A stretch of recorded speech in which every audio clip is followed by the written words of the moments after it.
What would you do if your HOA fined you $250,000 for rules that didn't even apply to your property, only for you to later prove in court that you actually own the ground beneath their million-dollar homes? Imagine opening your mailbox and finding not one, not two, but an entire stack of letters from your neighborhood's homeowners association. Each one carried a new fine, each one written more aggressively than the last. That was the daily reality for Bryson Keaton, a 52-year-old entrepreneur who thought he'd finally found peace on a few acres of land he bought in Georgetown, Texas, just north of Austin. What he didn't realize was that his new neighbors weren't planning to welcome him. They were preparing for battle. From the moment Bryson moved onto his land, the HOA seemed determined to break him. They didn't like his shed, they didn't like the gravel driveway he put in, and they even claimed his porch light violated community standards, even though his property wasn't inside their gated neighborhood. Still, the notices kept coming, and the fines stacked higher every week. The numbers were shocking: $50 here, $100 there, then thousands for so-called ongoing violations. Before Bryson could even process what was happening, the total had climbed past $250,000. $250,000 for things as small as the direction his mailbox faced. Bryson wasn't the kind of man who lost his cool easily, but those letters had a way of getting under his skin. One evening, sitting at his kitchen table with the pile of notices spread out like playing cards, he vented to his longtime friend, Marcus "Mick" Devereaux. "They're treating me like I'm some squatter on my own land," Bryson said, his voice steady but edged with frustration. Mick scanned one of the letters and shook his head. "They can't just fine you like this. Your land isn't even under their jurisdiction." Bryson tossed another notice onto the stack. "Tell that to them. Every week it's something new. They act like they own me." Mick leaned back, frowning. "This is harassment. They're banking on you giving in." Bryson's eyes narrowed. Then they picked the wrong man. But the HOA wasn't finished. Board meetings turned into public campaigns against Bryson. Members whispered about him at community gatherings, painting him as a rule breaker who didn't respect the neighborhood's character. His name became gossip during morning walks and backyard barbecues. Some neighbors avoided him completely. Others stared like he was some outlaw ruining their perfect little world. Every drive past the community gates felt like a reminder that he was being watched. People slowed their cars when they saw him mowing, and conversations stopped when he walked into the grocery store. The pressure was mounting. The fines were absurd, but what really got to him was the arrogance, the smug tone in those final notices. They were counting on his silence, his compliance.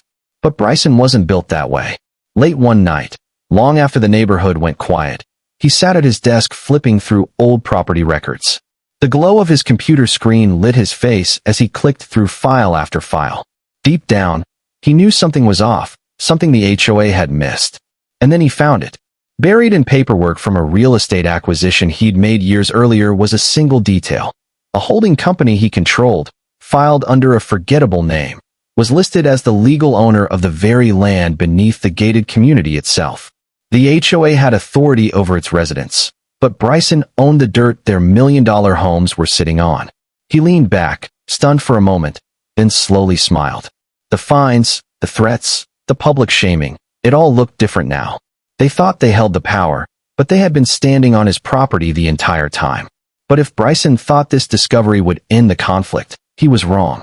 It was only the beginning. The next HOA meeting was held inside the clubhouse near the community entrance.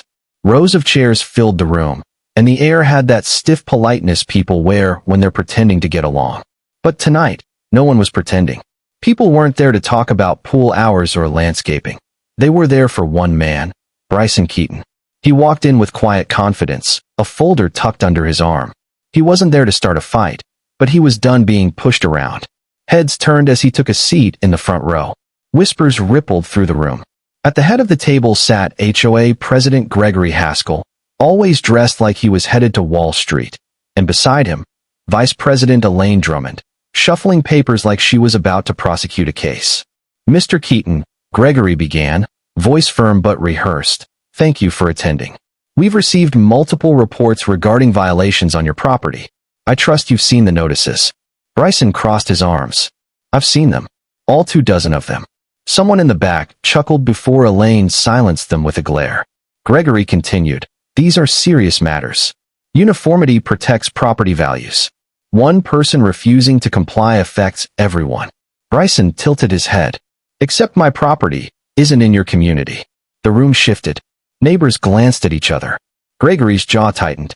That's a common misunderstanding, Mr. Keaton. While your parcel is outside the gate, it is still subject to HOA oversight. Our bylaws. Bryson slid a deed across the table. No, it isn't. I've read your bylaws and mine. Your authority ends at your fence line. Everything beyond that is my land. Silence fell. Elaine examined the deed, her lips pressed tight. Gregory swallowed. Regardless, the fines stand. If you refuse to pay, the board can escalate legally. Bryson leaned forward. If you want to waste your time in court, be my guest. But I don't answer to this board. Not now, not ever. Murmurs rippled through the crowd. From the third row, Janice Rowland, a retired accountant, raised her hand. Gregory, if his property isn't under the HOA, how can you keep fining him? Won't that blow back on us? Elaine cut in immediately. Mrs. Rowland, the integrity of our community is at stake. We can't allow exceptions. Bryson looked at Janice. They're not protecting integrity. They're protecting control. There's a difference. The line hit the room like a hammer. Even people who disliked Bryson paused to consider it. Gregory tapped his pen. We'll speak with our legal team. Meeting adjourned. Chairs scraped back. People filed out, some avoiding Bryson's gaze, others giving him subtle nods. Outside, Mick waited by Bryson's truck. How bad, he asked. Bryson smirked. Bad enough. They're dragging me to court. Mick sighed. They'll twist everything, paint you as the enemy. Bryson's smile faded. Yeah, I know. But the truth doesn't scare me. It scares them. And still, the fines kept coming. By summer, the paperwork had become a storm, each letter more threatening than the last. Bryson stopped counting after the total hit $100,000. By July, it had passed $250,000. It wasn't about the money anymore. It was about principle. One evening, he sat at his kitchen table, papers scattered like debris. His teenage nephew, Tobias, who'd stopped by to help with yard work, stared at the pile. They're charging you this much for a shed? Bryson laughed bitterly. For a shed. A mailbox. Gravel. Anything they can think of. Tobias picked up a letter and read aloud. Violation, non-standard exterior lighting. Fine, $2,000. He blinked. Seriously? Bryson rubbed his temples. It's harassment. They're trying to bury me until I break. His phone buzzed. A text from Mick. HOA spreading word you're delinquent. Watch your back. Bryson sighed. See? Now they're poisoning the well. Making it sound like I'm some deadbeat who won't pay dues I don't even owe. Tobias frowned. So what do? Just ignore it. Bryson's eyes hardened. No, you don't ignore bullies. You stand your ground. But standing his ground came with a cost. At the grocery store, people stared. Conversations stopped. Rumors swirled. Bryson was reckless, difficult, dragging down property values. One afternoon at a gas station, he ran into Caleb Morton from the subdivision. Caleb didn't hide his frustration. You think you're above the rules, don't you? Bryson tightened the gas cap. No, Caleb. I just don't follow rules that don't apply to me. Caleb scoffed. People like you ruin neighborhoods. You're selfish. Bryson turned to him. Selfish is when a group tries to control land they don't own. Tell your board this. If they want to fight, they'll get one. Bryson pulled out a legal pad and began jotting notes. He was no stranger to business disputes. He'd negotiated contracts, managed employees, and handled competitors. But this was different. This was personal. The HOA wasn't just fining him. They were trying to paint him as an outsider, someone who didn't belong. Later that night, Mick stopped by again with a six-pack of Shiner Bock. Dropping it on the counter, he scanned the mountain of letters. Looks worse every time I come here. Bryson almost smiled. They've hit $250,000 now. Mick cracked open a beer. Funny, until they drag you into court. Bryson met his eyes. Let them. I'm ready. The room went quiet for a moment before Bryson added under his breath. They think they're holding the cards. They don't know the hand I've got. Mick raised a brow. Meaning what? Bryson hesitated, then shook his head. Not yet. But when the time comes, they'll find out. The fines kept coming, but so did Bryson's resolve. Every new letter only confirmed what he already knew. The HOA was bluffing. Pushing harder, hoping he'd crack. But Bryson wasn't bluffing. He was preparing. And when the HOA delivered their final threat, legal action in court, He knew it was time to play his ace. The letter that pushed everything over the edge looked no different at first glance. Same letterhead, same smug legal tone, same signature from Elaine Drummond. But this one carried more weight. It wasn't a fine. It was a notice of intent to sue. Bryson read it twice, then a third time. If he didn't pay the full $250,000, the HOA would file a lawsuit in Williamson County Court and seek attorney fees on top. He sat at his counter, the letter hanging from his fingers. It wasn't shock he felt. It was irritation. The kind of annoyance you feel when a mosquito bites the same spot over and over. He grabbed his phone and called Mick. "They're taking me to court," he said flatly. There was a beat of silence before Mick barked a laugh. "You're kidding." "Wish I was," Bryson muttered, dropping the letter onto the growing stack. "They think this is their big move. Like they've finally cornered me." "You're not paying a dime though, right?" Mick asked. "Not a dime," Bryson replied. "They don't realize the ground they're standing on isn't theirs." That night, Bryson sat at his desk and pulled out the old paperwork again. He ran his finger down the pages, highlighting details everyone else had ignored. Years earlier, he had bought into a holding company as part of a real estate venture. At the time, it had been just another business decision. But now, that forgotten acquisition had become his sharpest weapon. On paper, that company owned the land beneath the subdivision. Every house, every lawn, every driveway sat atop property that ultimately traced back to Bryson. The irony wasn't lost on him. The very board that had mocked him, threatened him, and buried him under fines was about to learn they had no legal footing at all. But the board had no idea. A week later, the HOA held another meeting. This time the turnout was bigger. Word of the lawsuit had spread, and the room buzzed with anticipation. Neighbors leaned forward in their chairs, eager for a spectacle. Gregory Haskell opened the meeting wearing a confident grin. "Ladies and gentlemen," he began, "this board has exercised every option available to bring Mr. Keaton into compliance. He has refused. Therefore, we have voted unanimously to pursue legal action." A few people clapped. Gregory continued, "Our community is built on standards. If one person decides those standards don't apply, what's the point? We must protect our property values." When he finished, Bryson raised his hand. "You done?" Gregory's smile twitched. "Do you have something to add?" Bryson stood, his voice steady. "You keep talking about standards, but let's call it what it is. You're not protecting property values. You're trying to bully me. Now you're wasting everyone's time and money chasing a lawsuit you can't win." Gasps rippled through the crowd. Elaine leaned in to whisper sharply to Gregory, but Bryson wasn't finished. "Drag me into court if you want. The judge will see the truth. And so will everyone else here." The room fell silent until Janice Rowland spoke again.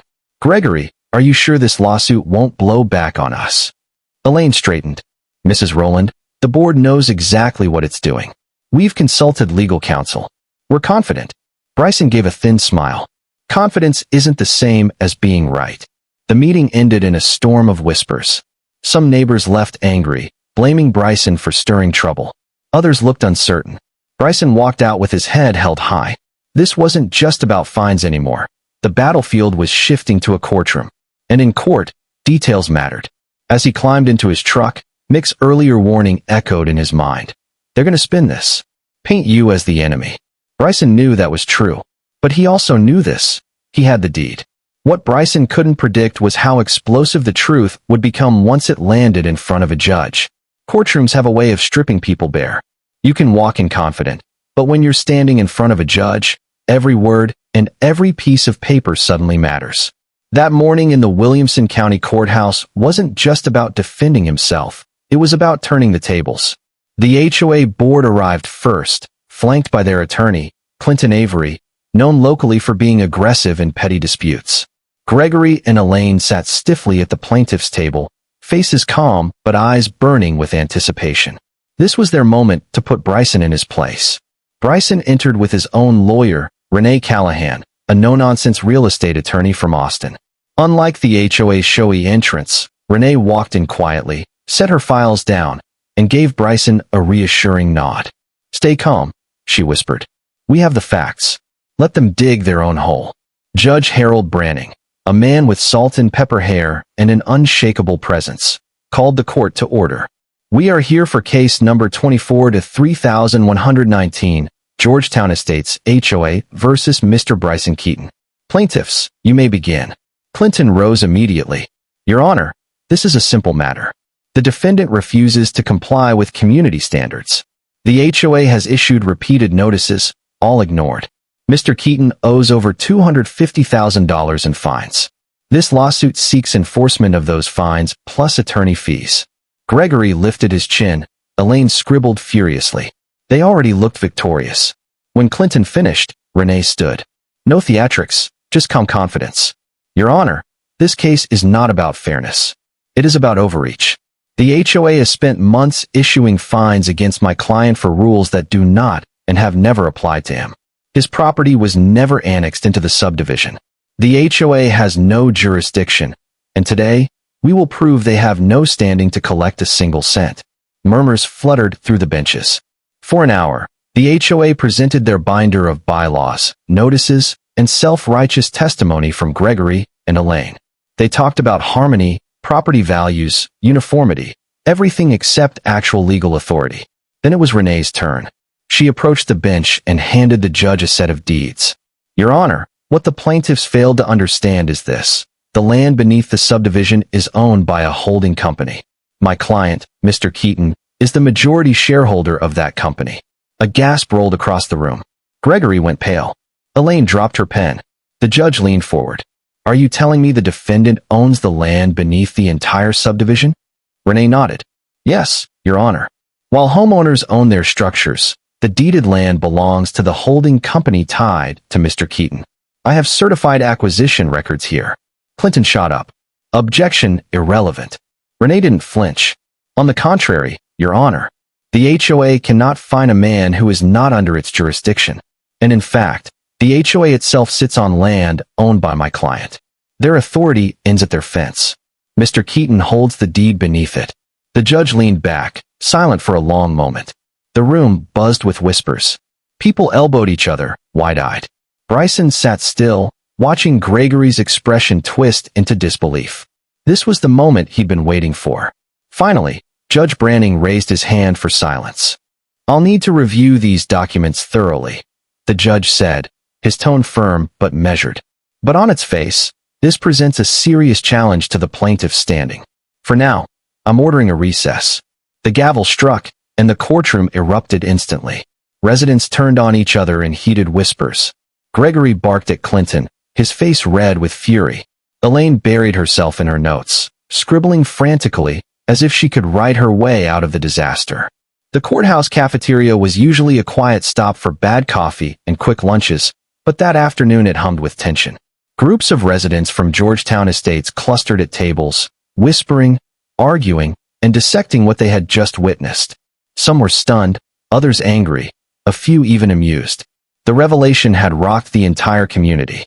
Bryson sat quietly at a corner table with his lawyer, Renee, sipping his coffee with a calmness that irritated his opponents. On the other side of the room, Gregory and Elaine sat with their attorney, Clinton Avery, their voices sharp and urgent. This changes nothing, Gregory insisted, jaw clenched. We keep pushing. He's just trying to distract from the fact he refused to follow community rules. Clinton shook his head. It changes everything. If what his lawyer showed is accurate, your authority ends at the gate. That means you've been fining him illegally for months. Judges hate that. Elaine's voice wavered. So what are you saying? We lose. I'm saying, Clinton murmured, you need to prepare for that possibility. When the court reconvened, the atmosphere crackled.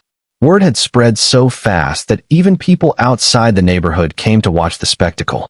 The gallery was packed, and the judge had to call for order multiple times. Renee rose first and presented survey maps, title records, and county filings that all led back to Bryson's holding company. Her voice was calm, but every sentence hit with force. Your Honor, the HOA's entire case depends on jurisdiction.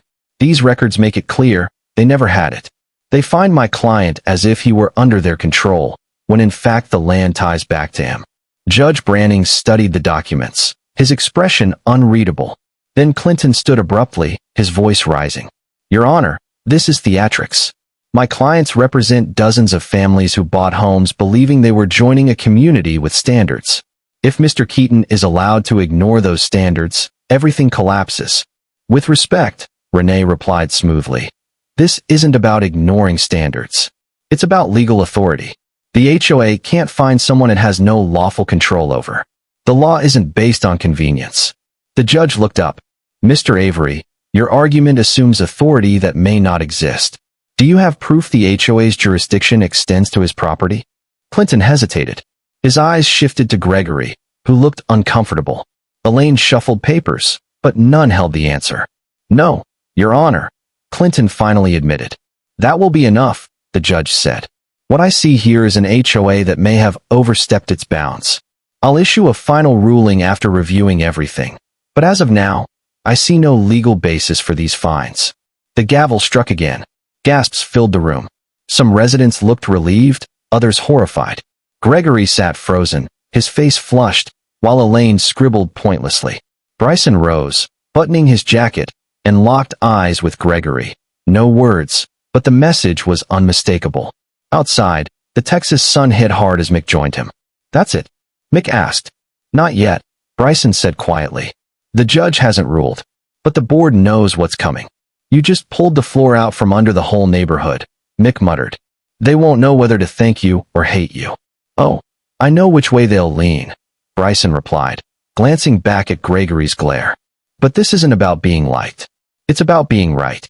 Outside, clusters of residents argued loudly. Some confronted Gregory and Elaine, demanding explanations. Others rushed Bryson, bombarding him with questions. Is it true? Do you own the land under our homes? What happens now? Bryson answered calmly, but briefly. The HOA has no authority over me. That's the truth. Everything else, we'll see. But he knew the courtroom was only the first battlefield. The real war was about to erupt inside the neighborhood. The shock carried straight back into Georgetown Estates. The suburb that once pretended to be peaceful was now tense and divided. At the clubhouse, usually a place for discussions about lawn care or pool schedules, the first meeting after court was shoulder-to-shoulder chaos. Residents filled the room, shouting even before the board began. Some waved newsletters in the air like accusations, while others glared at Gregory and Elaine with rising distrust. Gregory tapped the microphone, voice firm but weary. Ladies and gentlemen, the board acted in good faith. This case isn't over. We're confident the court will rule in our favor. That was all it took for the room to erupt. Victor Landry, a 10-year resident, stood up abruptly. Good faith? You fined a man $250,000 without authority. You dragged us into a lawsuit without telling us the truth. That's not good faith, Gregory. That's reckless. Cheers and murmurs rippled across the room. Elaine leaned forward. We acted to protect property values. Without uniformity, without rules, we lose what this community stands for. Janice Rowland shouted from the crowd. Protecting property values doesn't mean breaking the law. If he owns the land under our homes, what does that mean for us? For our investments? The room exploded again, shouting, accusations, demands. Some residents wanted Gregory removed. Others claimed Bryson was manipulating everything. Bryson sat quietly in the corner beside Mick, observing. They're turning on each other, Mick whispered. Faster than they ever turned on you. They trusted the wrong people, Bryson replied quietly. Suddenly, a woman pointed directly at him. What about you? If you own the land, can you charge us rent? Evict us? What stops you from controlling everything?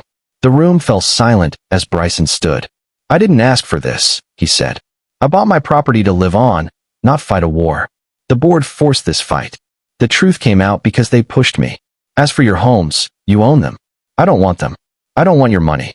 I just want the board to stop using authority it never had. Silence lingered, but not for long. Gregory pushed forward, face red. Don't be fooled. If he controls the land, he controls all of you.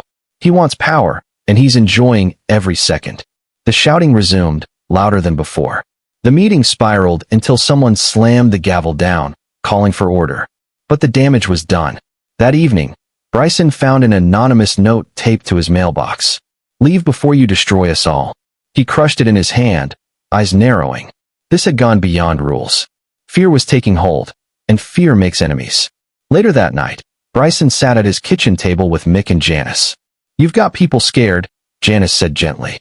Some don't know if they should fight you or thank you. And the board isn't backing down. Let them try, Bryson replied. The truth is bigger than their fear.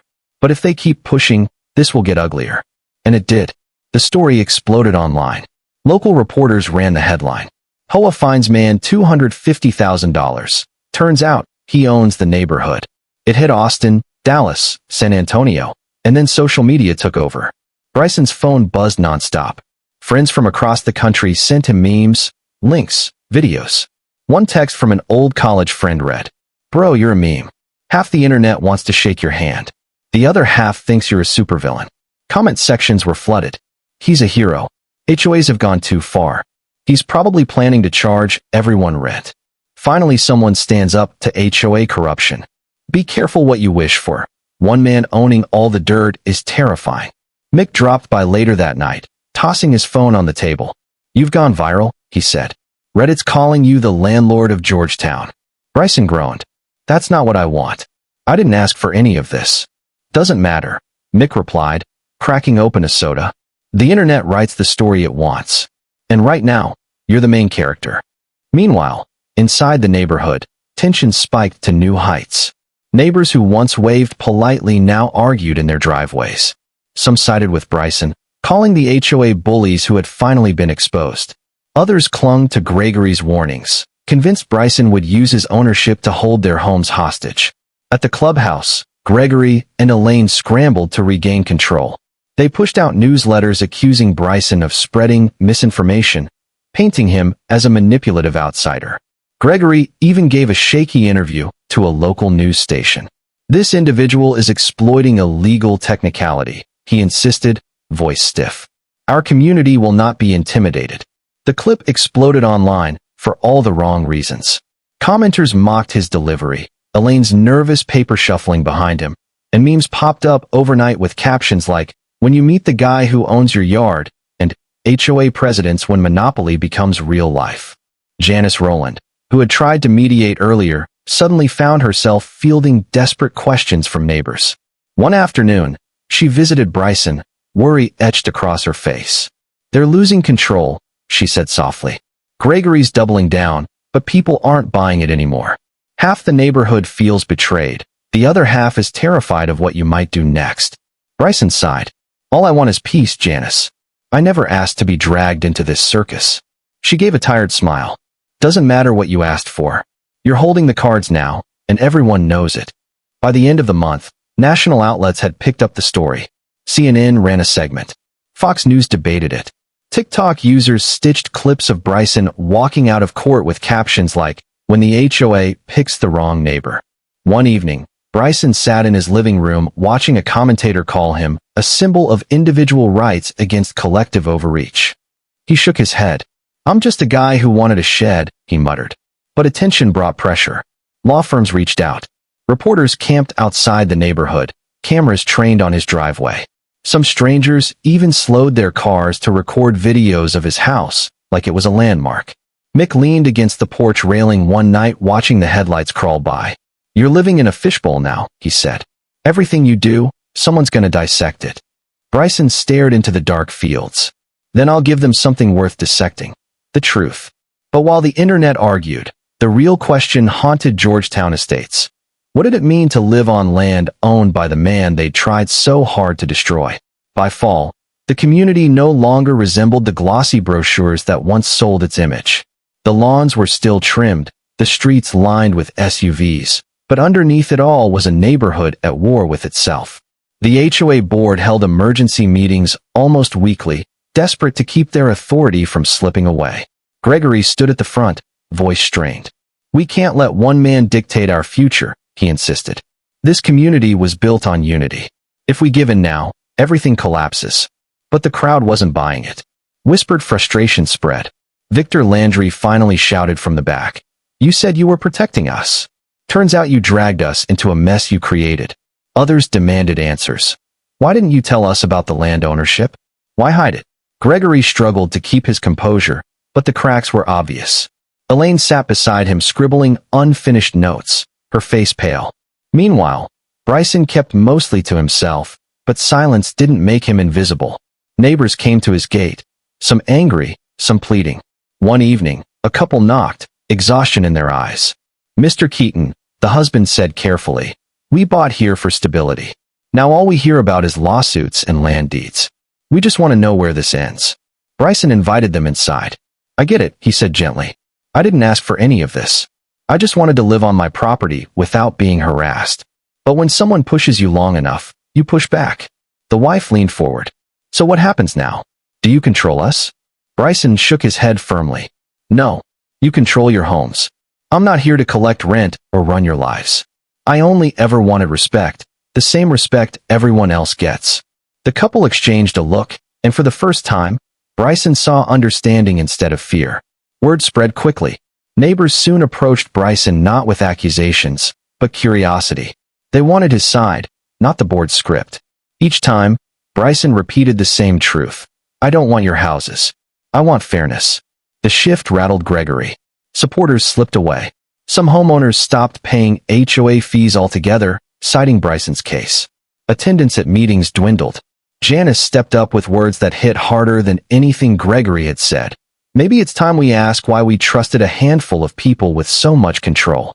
We gave them power without question, and it took Bryson to show us what that cost." This isn't about who owns the land. It's about remembering that authority only exists if we let it. The room fell silent.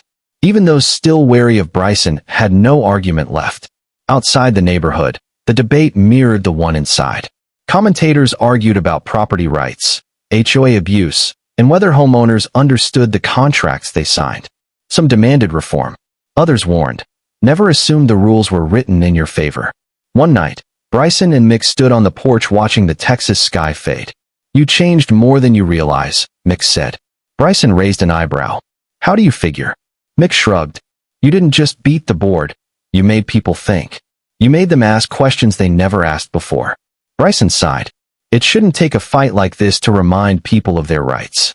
As the dust settled and Georgetown Estates adjusted to its new reality, one final question lingered. What lesson would they carry? The following months brought uneasy calm. The lawsuit never resurfaced. Judge Branning's ruling confirmed what most already suspected. The HOA had no legal standing to fine Bryson. The $250,000 debt evaporated with the signature, and the board's credibility collapsed with it.